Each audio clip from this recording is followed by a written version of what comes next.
You're listening to the Spark Radio Network, Internet radio like you've never heard before. Innovation, creativity, and imagination are all said to begin with a spark. So fasten your seatbelt and take the ride of your life and listen for the spark.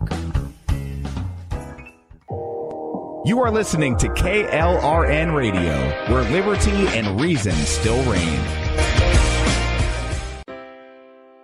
Most writers and radio show hosts know that to connect with your fans, you need to do more than just write books or record the latest podcasts. There are many different elements that go into forming an online platform, but there are also many hidden traps. To make matters worse, solid advice on how to survive the muddy waters is scarce. In the book Hidden Traps, I talk about some of the important issues of working with an online platform, highlighting traps that could put your physical or internet security at risk or be harmful to your reputation.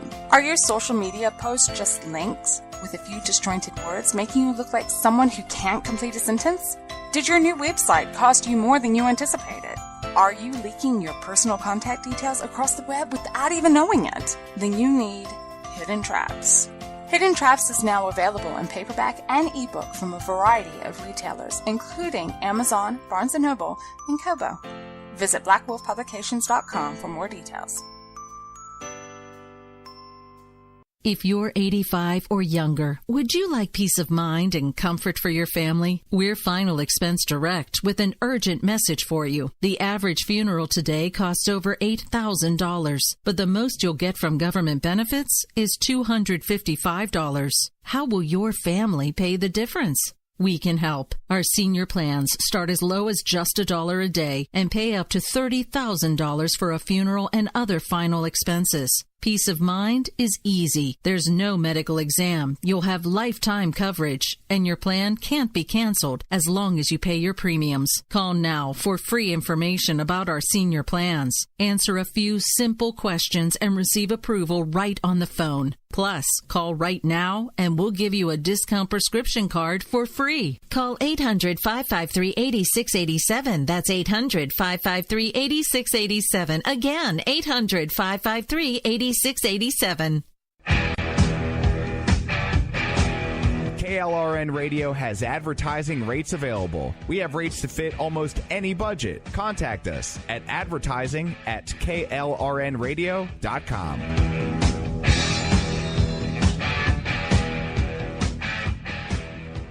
Attention business owners and independent contractors. This is a money-saving message from Tax Mediation Services. If your business owes $20,000 or more in taxes, we can help you today, right now. Listen, dealing with the IRS is no picnic. It's an intimidating and extremely stressful process, and you don't want to go it alone. Our attorneys know every law, every tax break, and every possible opportunity to help you resolve and reduce your tax debt. And if you owe more than $20,000, you may be at the top of their hit list. So don't take your tax debt lightly, because it will not go away on its own. The IRS can seize your bank accounts, your home, and even shut down your business. Call our tax experts today at 1-800-783-0810 and let us deal with the IRS while you focus on your business. That's 1-800-783-0810. Again, that's 800-783-0810. My son was in the Army back during Desert Storm, but even then he wanted an MBA. He looked at a dozen schools, but only one offered the online education and flexibility he needed while he was in a tent in Iraq. Grantham University. Turns out that Grantham's been delivering affordable, relevant college and advanced degrees for over 65 years. Heck, if they can deliver a quality education to a soldier in a tent overseas, think about the flexibility Grantham can offer you so you can earn your degree too. It doesn't matter how complicated or full your life is. If getting a degree is on your bucket list, you'll want to do what my son did. You'll want to call Grantham. Find out how easy it is to get started on your education so you can check that college degree off your bucket list. Call Grantham right now, 800-910-1370. That's 800-910-1370. Flexible, affordable, relevant. Call 800-910-1370. Sometimes Sometimes writers feel lost, unsure why a passage may not be working. It takes another set of eyes to help us nurture our writing into full maturity. At Black Wolf Editorial Services, we strive to enable writers to develop and grow, offering manuscript critiques and line edits through a mentoring editorial style. We also offer assistance on generating a writer's bio for your websites. Black Wolf Editorial Services, nurturing your writing into maturity. For a full list of services, visit blackwolfeditorial.com. You're listening to the Spark Radio Network, internet radio like you've never heard before. Innovation, creativity, and imagination are all said to begin with a spark. So fasten your seatbelt and take the ride of your life and listen for the spark. You are listening to KLRN Radio, where liberty and reason still reign.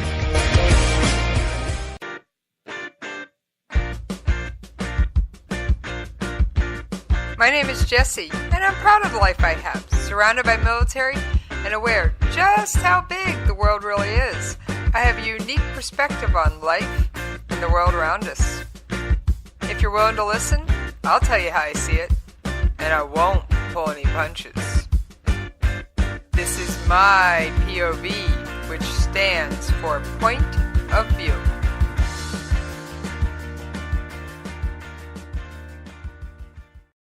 Alright, it's Jessie. How's everybody doing out there today?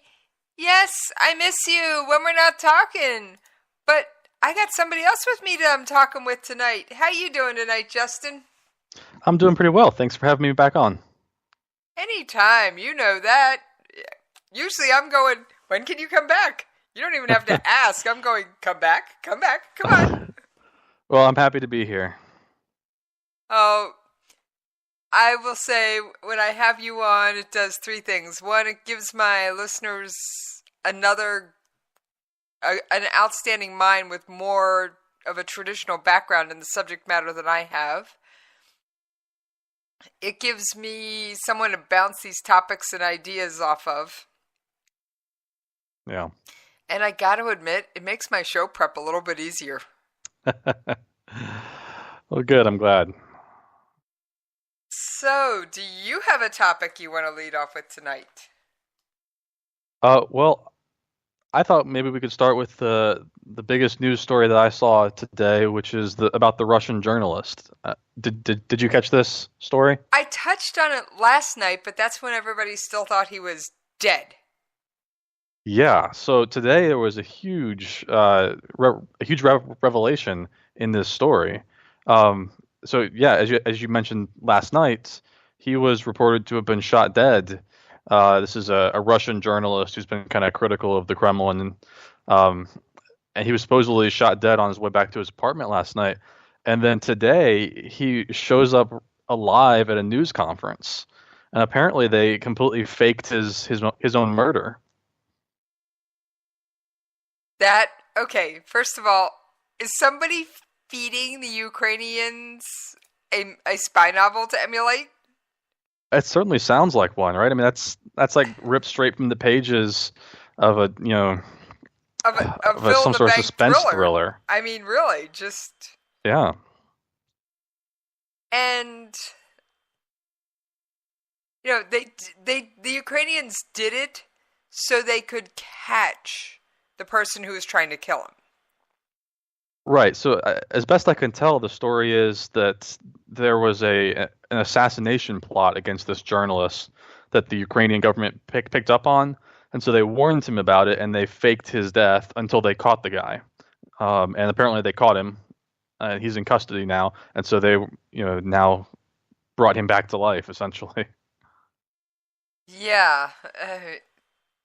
I heard that he was gunned down in his apartment, but in or on the way to, it doesn't matter. I think it was at the entrance to their apartment complex or whatever, so it's kind of right on the verge, is what I remember. Apparently, I think his wife said she found him.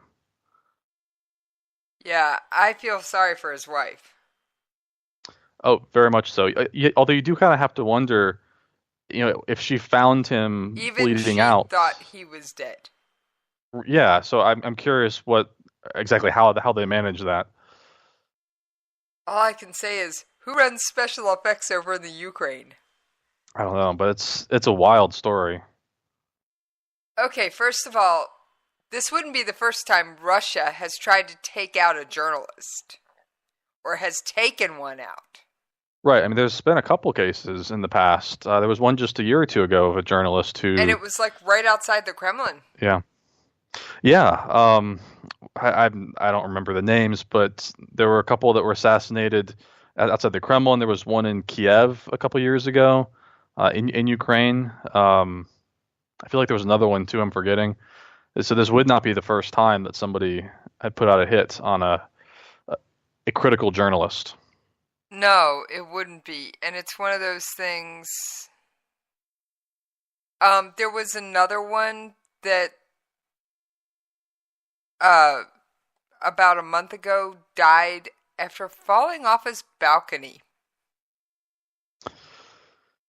Yeah, that was another one that was a little suspicious. I mean, A little. it certainly could be an accident, but...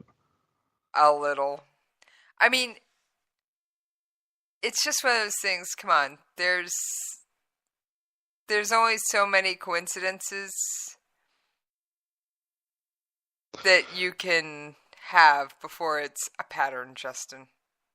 Yeah, there's an old saying, once is an aberration, twice is a coincidence, 3 times is a trend. I always liked that. And I'm willing to say we're over 3. I think so, yeah. I mean, Dmitry Silkin was stabbed in his St. Petersburg apartment 2 years ago, and unlike this guy, he did not come back to life a few days later. Yeah. Another journalist takes a walk off his balcony. Another one was literally shot on the street or stabbed on the street, one of the two, not far from the Kremlin. Yeah, we've had quite a few in the last few years. I think we're at a trend. And it's just one of those things that... No, it's really getting... Russian reporter who covers deaths of mercenaries in Syria dies in fall from 5th floor apartment. Interesting. I mean, it's like I said, it's just a fascinating tidbit that came out today about this. I know it is fascinating that this time he wasn't dead. Right. They managed to, at least they've claimed this guy's in custody that was going to kill him. The faked death, the resurrection. I mean, he walked into the news conference. I mean, this is supposed to be a news conference where they were going to get an update on his killing, and he's the one who walks in to give the update. It's just wild. It's definitely ripped from a thriller. I'm sorry. Oh, absolutely, yeah. It certainly sounds like it. Oh, without any doubt. Now, I've got to say, this doesn't bode well for freedom of speech or freedom of the press in Russia, which are, at least in theory, supposed to exist. Right. Yeah. I mean, obviously, they're pointing the fingers at Russia in some capacity. I don't know the exact details of it, but anytime you have journalists like this being targeted, it certainly doesn't look good. Everyone I mentioned was Russian. I literally went with the Russian journal. I mean, I literally went over to a news aggregation site I used and put in Russian journalist killed in quotes. Yeah, and in this particular case, the Ukrainian authorities have basically said that they established a link back to Russian special forces. So they're directly accusing Russian government of being behind this. And as you said, this is kind of a direct hit on the idea of freedom of the press within Russia.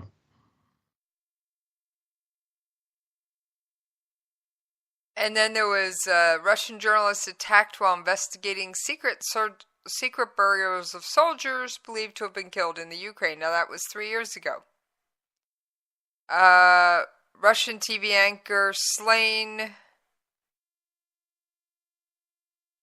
Yeah. He was reporting on and that was 5 years ago. And there was this goes back quite a while. A headline from 9 years ago: second Russian journalist in 3 days killed. And he said he was shot in Ingushetia, a small Russian republic in the Caucasus region. Mm-hmm. Dagestan and Ingushetia lie on opposite sides of Chechnya. Yeah, as you're showing, this is a trend that's gone back for quite some time now. Yeah, close to a decade at least is what you're finding out. Yeah, exactly.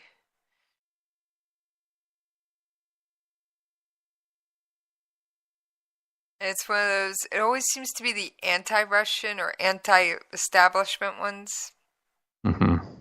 Oh, 6 years after the death of crusading Russian journalist, the slain journalist's son said Friday he had mixed feelings about the verdict of a Moscow police officer. Yeah, and this guy, just recently, I guess killed yesterday, resurrected today. He's been very critical of Vladimir Putin and Russia's military intervention into Ukraine and exactly. Syria, and so he really fits right into this overall pattern that we've seen. And I don't like coincidences, and I like trends even less. Yeah. And I'm going to say, there's a trend here. It certainly seems to be one, yeah. I don't know how else to put this one. But yeah, I just in my search saw things going back 9 years. And it was always... Yeah, and that took you 2-3 minutes to find that? Oh, I bet you'd find more if you spent a little more time on it. I literally went to one news aggregation site, typed it in quotes, and hit enter. That's all I did. That's not that complex, Justin. No, it's really easy. So, yeah.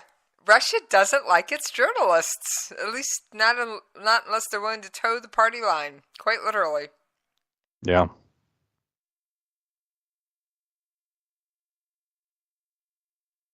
All right, I want to bounce something off you. I don't want to spend a whole lot on this today, but China is moving military into the South China Sea, as we all knew they would.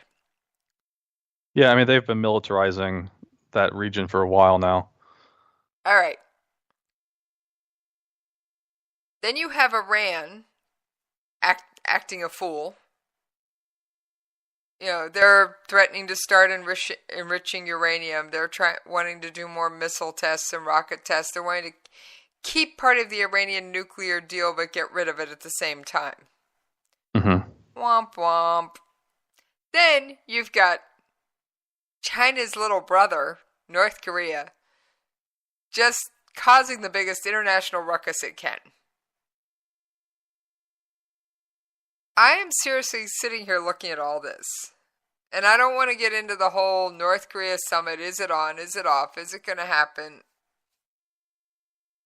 I'm seriously looking at this going, North Korea is the smokescreen for China so they can get their military in place in the South China Sea while everybody else is looking the other way. That is certainly possible. The relationship between China and North Korea is an interesting one because, China is North Korea's most important, their largest trading partner, I believe. That's where they get most of their food and energy. China's helped keep Kim Jong-un in power.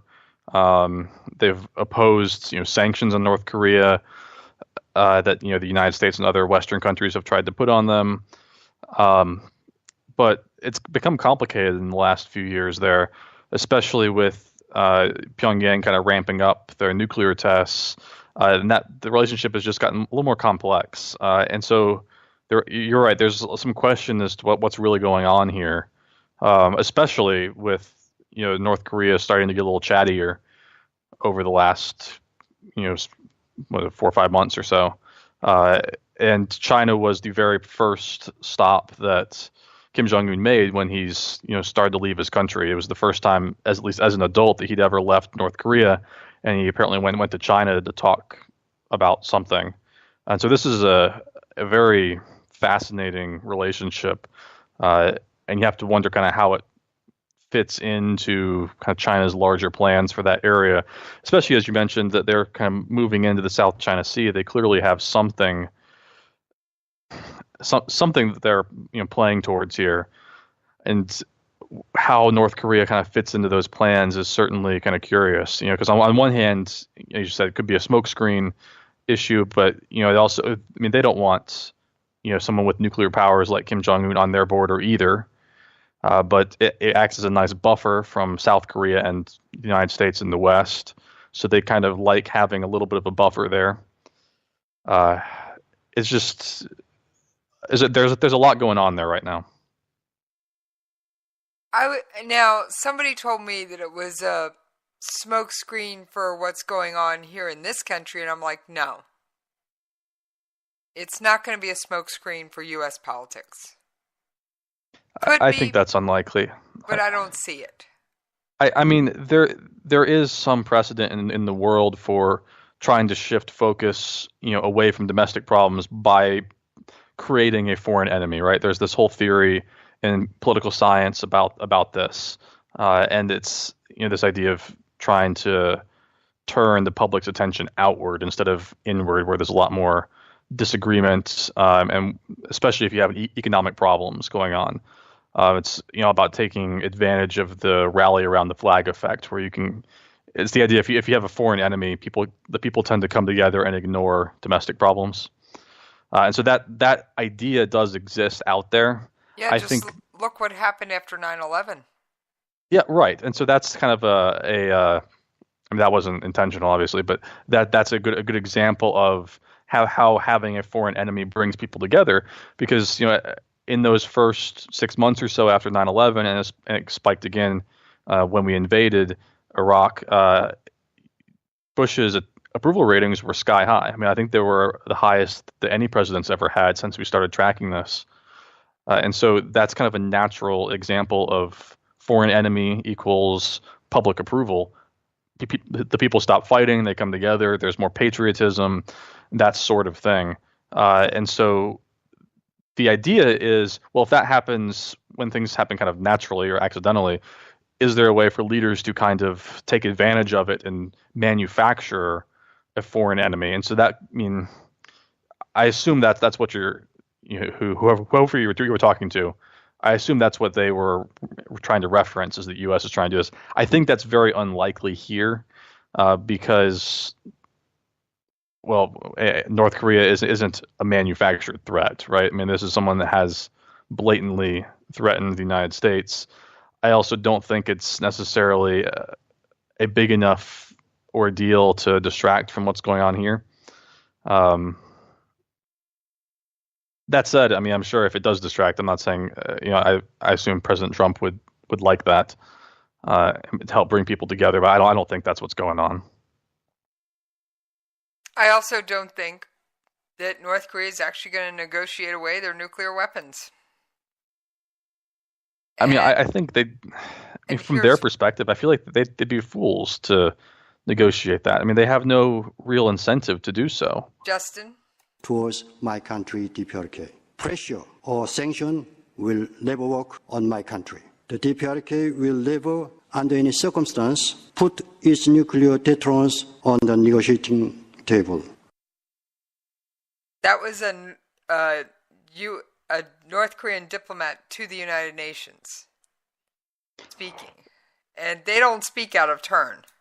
Yeah, it doesn't make a whole lot of sense for them to give them up. I mean, if you think about it, they have enough enemies in the world that if they don't have some sort of deterrence, the chance of them being invaded or Kim Jong-un being overthrown or something happening in that same vein would be sky high. And so they need some sort of assurance that that's not going to happen. And right now, those nuclear weapons are what's doing it.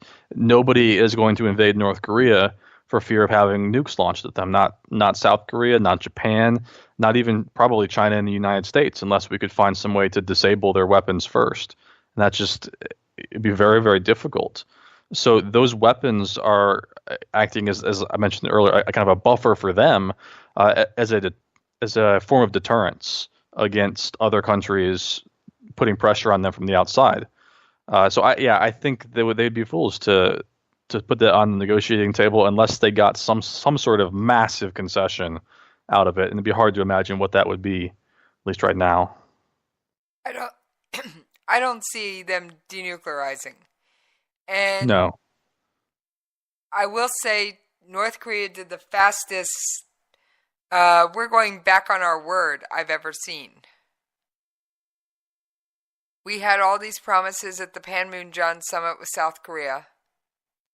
And then, 2 weeks later they're going, never mind, we're not talking to you anymore. Yeah, I mean, North Korea kind of has a history of creating deals and then backing out of them, right? I mean, this isn't the first time that there's been some sort of deal on the table, and we've had U.S. officials go there before. Even Madeleine Albright went there once. I mean, Bill Clinton's been there, not while he was president, but a different time period. Jimmy Carter's been there. So we've had people there negotiating things, and these deals always end up being broken for one reason or another. It just makes sense that this one, has that risk as well. I for one am not surprised that anything is falling apart. I'm very hopeful that something will come out of it, but it's just hard to trust this. They just haven't done a whole lot over the last decade or so to engender any sort of trust, especially since Kim Jong-un took over in, was it 2011, 2012? Exactly. I mean, they haven't done anything to show that they're going to stop being this irrational actor on the world stage and start becoming normal. And then they start acting a fool at the exact same time. China starts moving planes and artillery pieces and either surface-to-air missiles or surface-to-ship missiles into the South China Sea. And I quite frankly don't see that as a coincidence. I don't know. I do think it's interesting. I mean, they just came out today that there is a North Korean official who's in New York right now for a meeting with Pompeo. I'd be very curious to kind of know what the outcome of that would be. I think that could hold some implications going forward for whether or not the summit takes place and several of the other elements of the deal that could be on the table. Because I believe this is the highest ranking North Korean official to ever visit the United States. The highest ranking one since 2000. Oh, since 2000. Okay. Yes, I believe one of them went to a higher ranking one visited the United Nations. Okay, so maybe this is the highest ranking one to visit for a non-UN purpose. That could be what I saw. But yeah, either way, I mean, I think this is a fascinating, deal because he's a nuclear negotiator. That's kind of what he's been in the past. And he has the trust of Kim Jong-un too. He is their former equivalent to their former CIA director. And now he's meeting with our former CIA director, who's now our Secretary of State. And I found that interesting. Yeah, it's kind of a funny little parallel there. But I'm just sitting here going, okay, Kim Jong-un's infamous right-hand man, Kim Young-chol, who's a former spy chief, who's definitely not known as a nice man, is suddenly in New York to meet with Pompeo about the summit. Now, summits tend to be dog and pony shows. Usually, all the details are worked out in advance. They tend to be more symbolic than anything. That doesn't seem to be what's going on here. Yeah, it's so hard to know exactly because, I mean, obviously the summit's been on and then it was off, and now it's back on and then it's off, and it kind of goes back and forth. I mean, you're right. I think that it doesn't seem to be following the traditional path of this type of summit. No, it doesn't. And it seems to be that, if there is a summit held, we won't know the outcome in advance like we have with previous summits. Like when Reagan met with Gorbachev or all the, anything like that, we knew what was coming. And on this one, it's wild card 1 and wild card 2. Right. And I think some of that plays into the idea of the personalities of the people involved, right? I mean, Kim Jong-un obviously is a bit of a wild card personality, and Trump is certainly much more along that same vein than some of the others you just mentioned. In terms of our presidents, Trump definitely has that same wild card personality. It would be very interesting to kind of follow what goes along there, what happens there. No, but I'm willing to bet that this whole North Korean chaos, China's pulling some strings here to tell them, yeah, you just go ahead and do this because we need to do something over here. Yeah, I mean, I guess that kind of depends how close of a relationship you think those two countries still have nowadays. I think all China had to say was, we'll break the sanctions a little bit and give you more oil than we're supposed to. Just shut up, because we pipe it in. They can't track it the way they can the rest of the world, and do this for us. Yeah, I have a tendency to believe that the relationship between China and North Korea has really soured over the years, but that doesn't mean that China doesn't still hold a tremendous amount of influence, right? Because they're, as I said, they're North Korea's largest trading partner, and they act as, again, like their nuclear weapons, they're kind of another deterrent, from the United States trying to start something, or South Korea or another country, because China's a superpower that, while it may be tenuous, still kind of backs North Korea. Exactly. And like I said, once is interesting. Twice, you said, was a coincidence. 3 times is a trend. Well, while China was doing its real-world Minecraft in the South China Sea, North Korea was conducting missile tests. Yeah, it's a complicated relationship they have there. But China still holds a tremendous amount of influence, as you would imagine. They're the regional hegemon in the area. They're the ones that have the strongest military. They're the ones that have the most trade that goes through there. North Korea, while they may not be best of friends with China like they used to be, they still are kind of beholden to China as their, if not their main ally in the world. Not their only, but yes, their main, because Russia is another one. Yeah, I think they've lost a lot of support from Russia in recent years as well, but they still exist. They still have a relationship with Iran. Oh, no, and there's a couple others too, but China is their main one. Russia is trying to build a land bridge into North Korea instead of just a rail line into North Korea. And for a short period of time, there was actually a ferry route between North Korea and Russia. Mm-hmm. Now, why would you build a land bridge into a country that you really have no significant ties to? And the only thing I could see was you built the land bridge to send troops in to help them defend themselves. Well, I would also argue the possibility that it's not a friendly move either, not necessarily to defend themselves, but I don't see Russia doing anything to benefit another country out of the goodness of their hearts, right? I mean, they're doing it because Russia has an interest. Oh yeah, Russia has an interest in it. That's for sure. So I doubt it's to help the North Koreans protect themselves.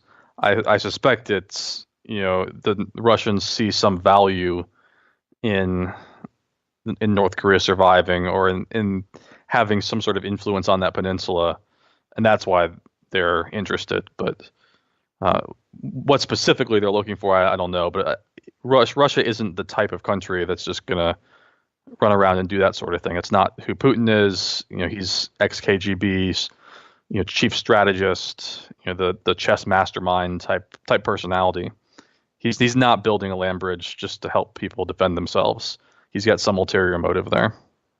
Exactly. All right, Justin, we're a little bit past the commercial break, but we are going to take that commercial break and pay those radio station bills.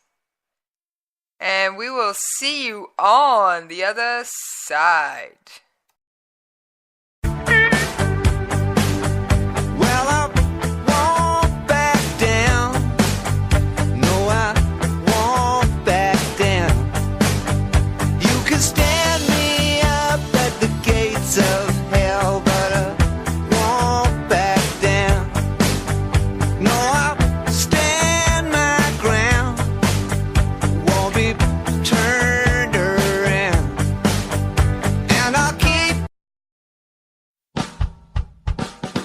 You're listening to the Spark Radio Network, Internet radio like you've never heard before. Innovation, creativity, and imagination are all said to begin with a spark. So fasten your seatbelt and take the ride of your life and listen for the spark. You are listening to KLRN Radio, where liberty and reason still reign. Most writers and radio show hosts know that to connect with your fans, you need to do more than just write books or record the latest podcasts. There are many different elements that go into forming an online platform, but there are also many hidden traps. To make matters worse, solid advice on how to survive the muddy waters is scarce. In the book Hidden Traps, I talk about some of the important issues of working with an online platform, highlighting traps that could put your physical or internet security at risk or be harmful to your reputation. Are your social media posts just links with a few disjointed words, making you look like someone who can't complete a sentence? Did your new website cost you more than you anticipated? Are you leaking your personal contact details across the web without even knowing it? Then you need Hidden Traps.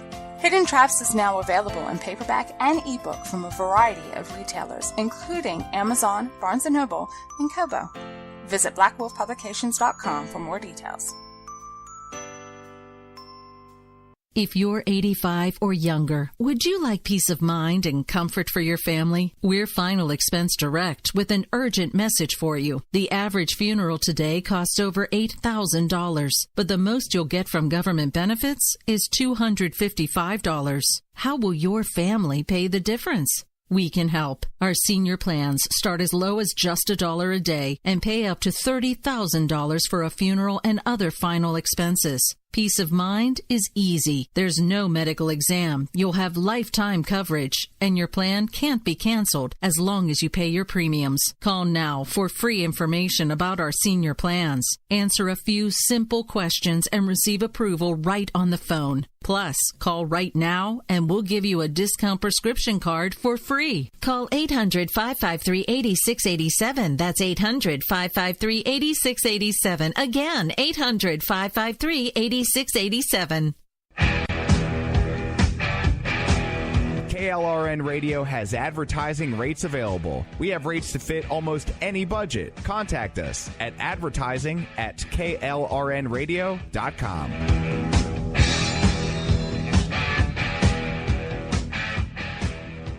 Attention business owners and independent contractors. This is a money-saving message from Tax Mediation Services. If your business owes $20,000 or more in taxes, we can help you today, right now. Listen, dealing with the IRS is no picnic. It's an intimidating and extremely stressful process, and you don't want to go it alone. Our attorneys know every law, every tax break, and every possible opportunity to help you resolve and reduce your tax debt. And if you owe more than $20,000, you may be at the top of their hit list. So don't take your tax debt lightly, because it will not go away on its own. The IRS can seize your bank accounts, your home, and even shut down your business. Call our tax experts today at 1-800-783-0810 and let us deal with the IRS while you focus on your business. That's 1-800-783-0810. Again, that's 800-783-0810. My son was in the Army back during Desert Storm, But even then, he wanted an MBA. He looked at a dozen schools, but only one offered the online education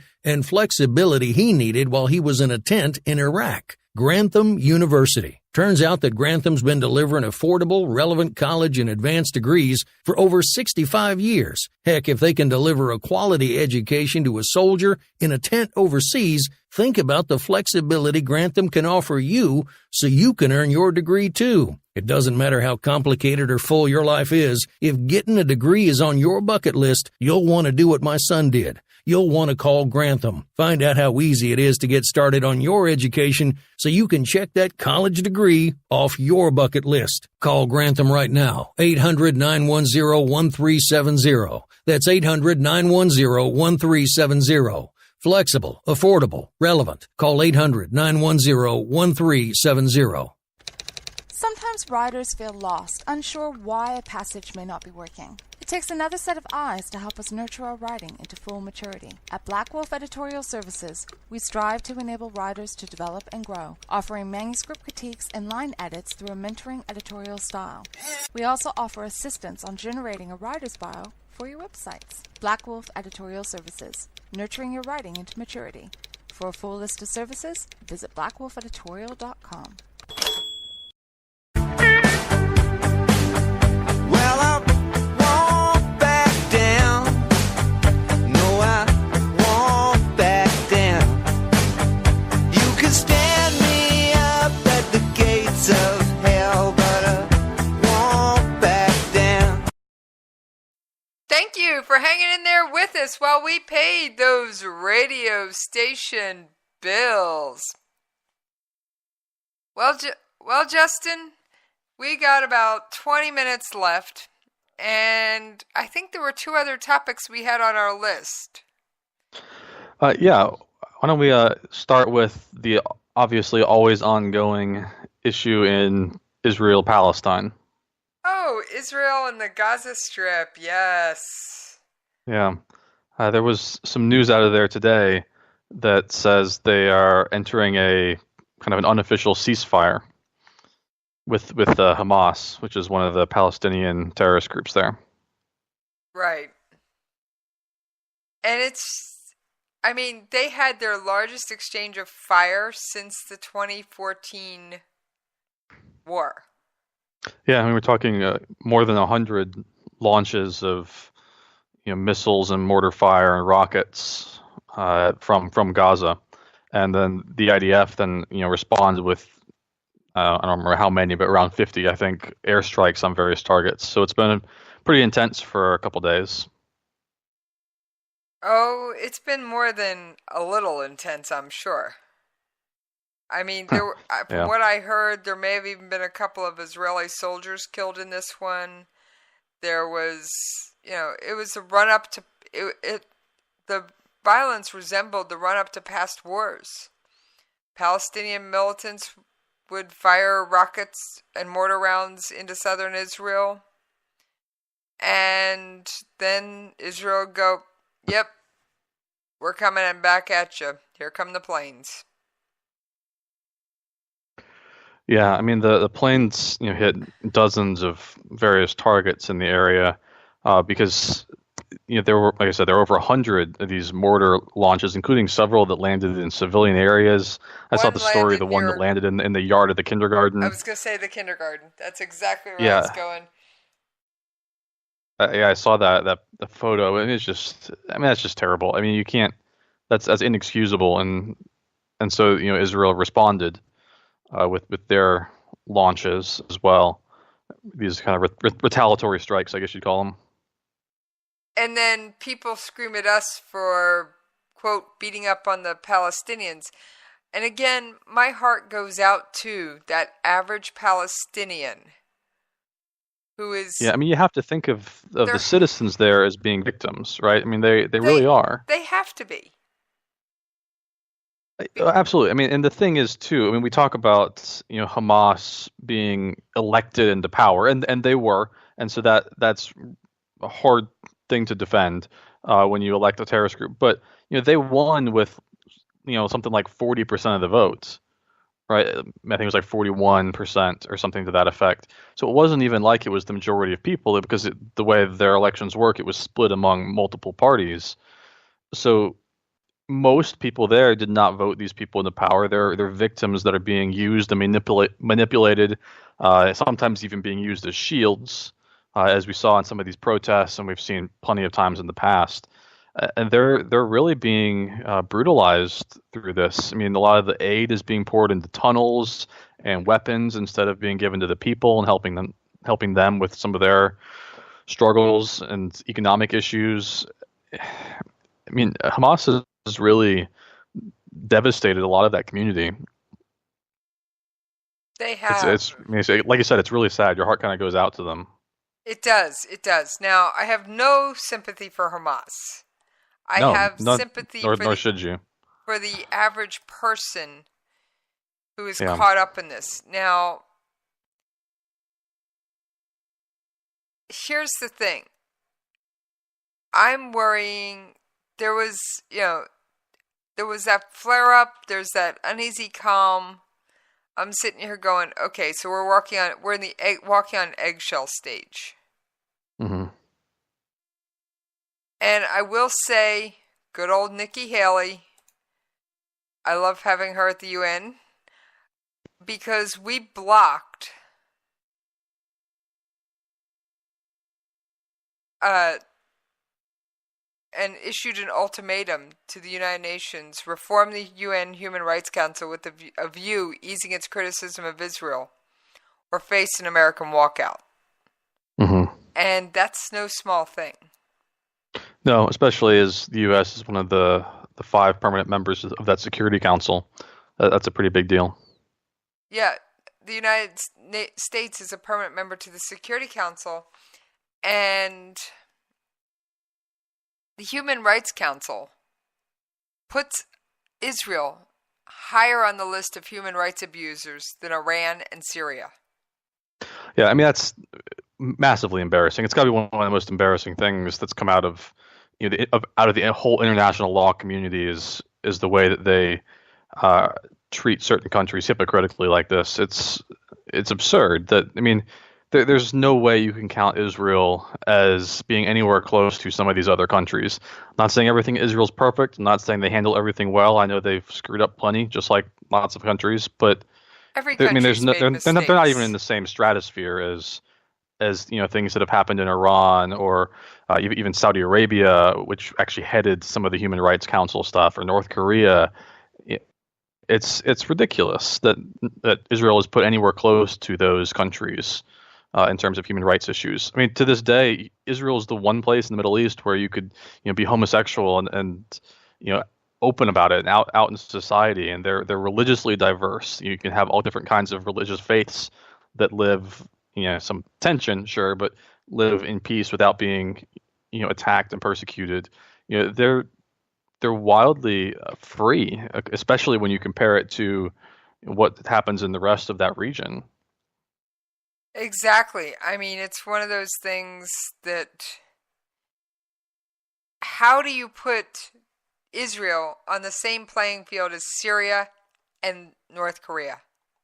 It's ridiculous. And that's even including the fact that Israel has crossed the line sometimes. I'm not denying that. There's been some things they've done that I would disagree with. Our countries cross the lines.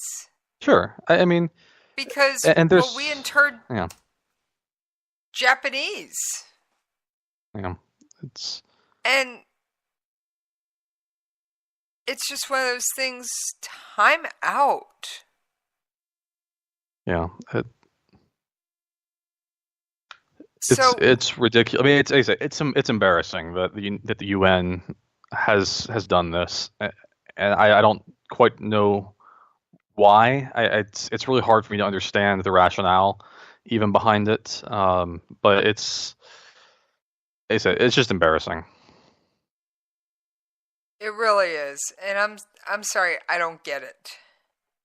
I don't either. I mean, again, you can point to an anecdotal case here or there of something Israel did wrong, but like as a broad spectrum society, they are the most free country in that entire region by far. It's not even close. It's ridiculous, is what it is. And it's just one of those things that sometimes I also look at some of the leaders of some of these different committees and I have to scratch my head and go, how did they get there?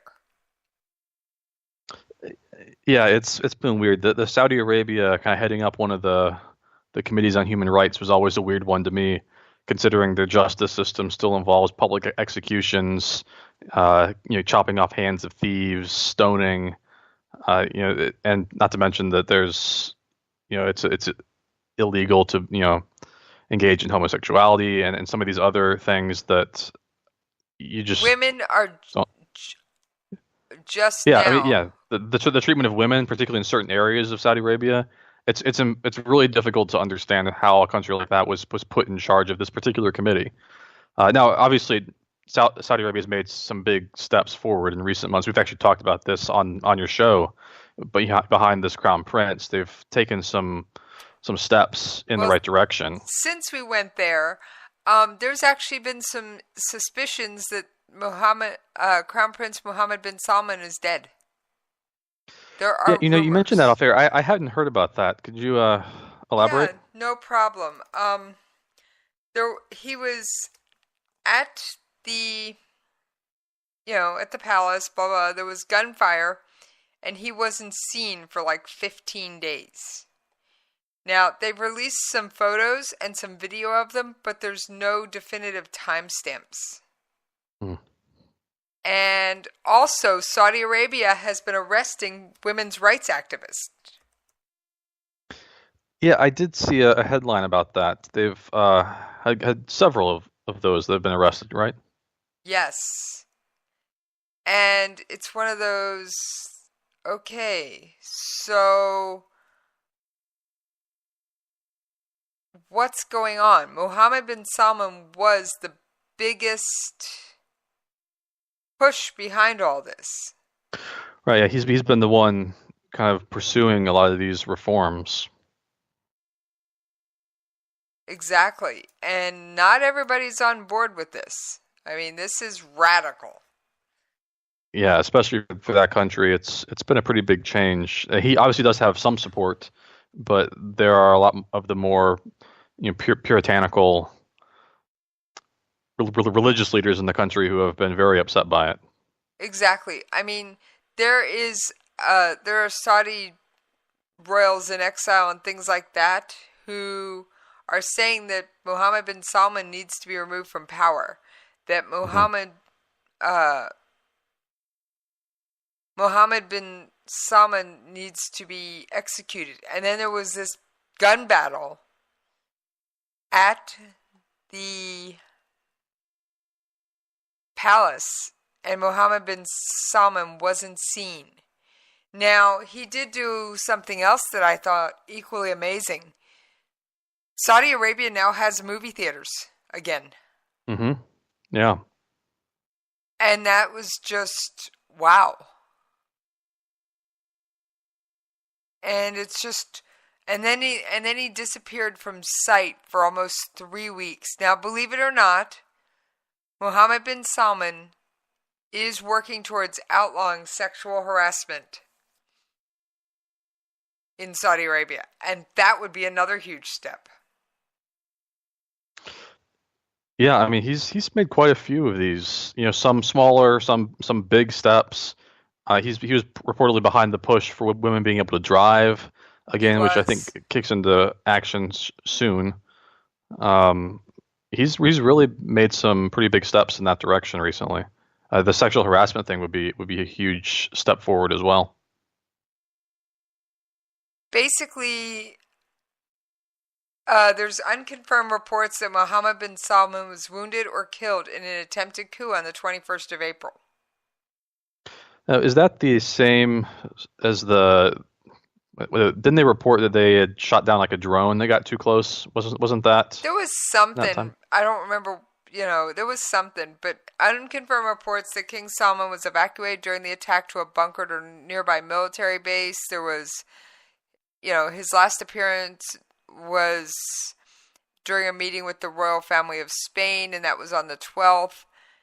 And of course, they did release undated photos of bin Salman at a cabinet meeting. But here's the thing: it was an undated photo. There was nothing in the photo you could date.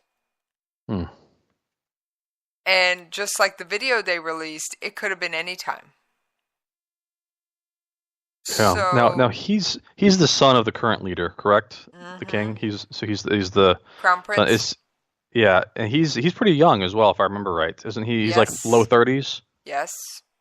So he's kind of been He's 32. 32. Okay. Yeah. So that's in the same area as me. So he's essentially a Saudi version of a millennial, I guess. Okay, that's a new take my brain for a spin. Yeah, well, he's certainly a lot more media savvy. He's certainly been pushing a lot of these kind of progressive, more Western reforms.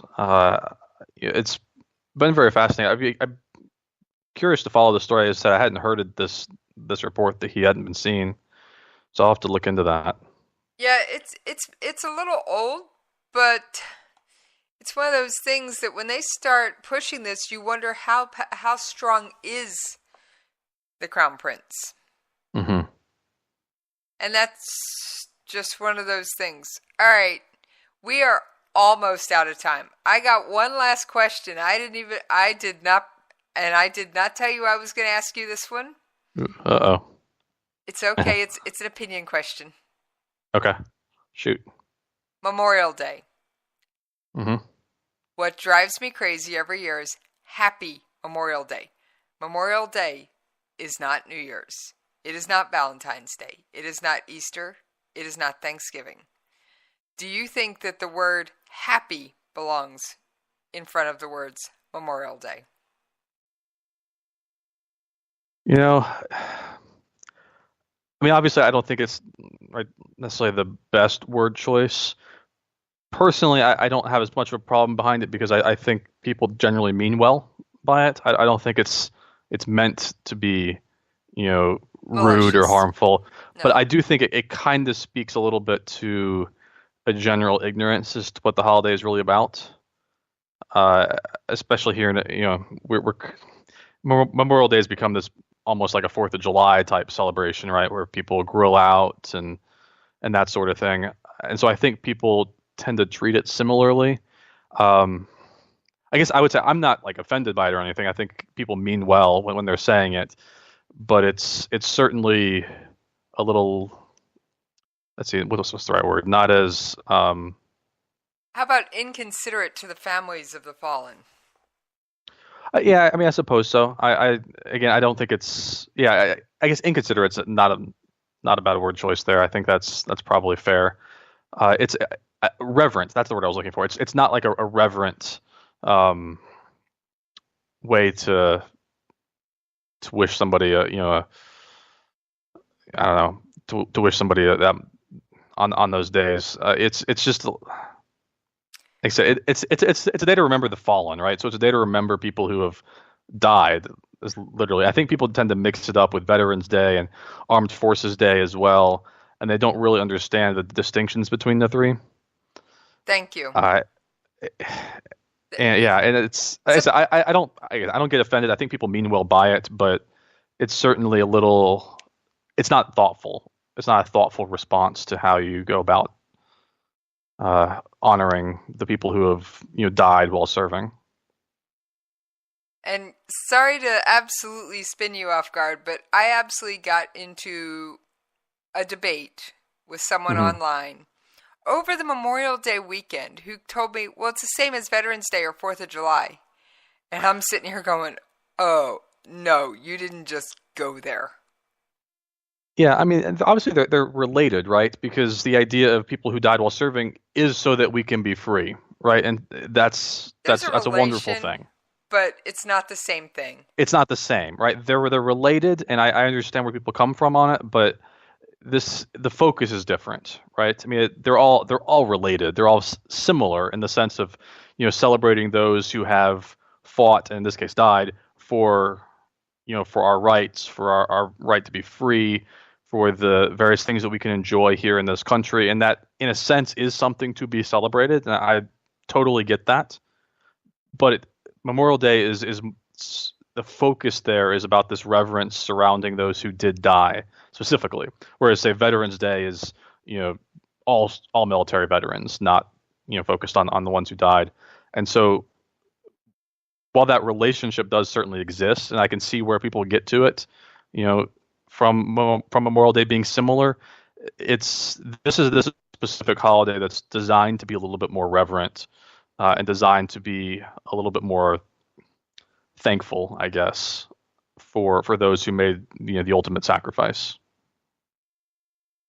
Well put, Justin. And now, on our way out, why don't you remind people where they can catch up with you when you're not on here chatting with me?